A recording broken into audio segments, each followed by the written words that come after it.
सीमा बमम अचानक car parking के भीतर हुई टक्कर से जोर से उछलकर गिर पड़ी। उसका भाई अर्जुन और बहन रानी डर के मारे सहम गए और तुरंत गाड़ी से उतरकर देखा। उन्होंने पास खड़े स्तब्ध आदमी की मदद से सीमा को उठाकर कार में बिठाया। आपदा अभी खत्म नहीं हुई थी। कुछ देर बाद सीमा को होश आया तो सबने राहत की लेकिन अगले ही क्षण पास की इमारत भर भरा कर गिरने लगी। वे फौरन भागे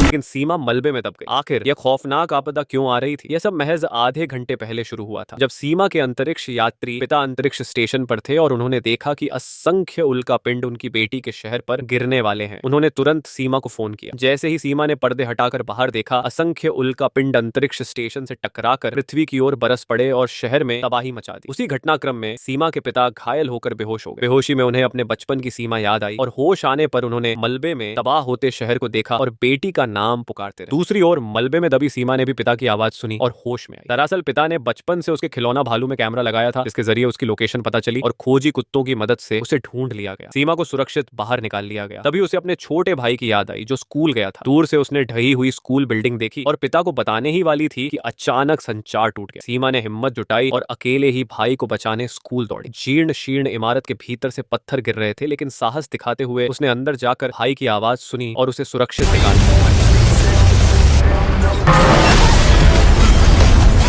दोनों जैसे ही बाहर निकले, तुरंत बचाव दल के पास पहुंचे और मदद मांगी, मगर अभी अगली आपदा उनके सामने इंतजार कर रही थी।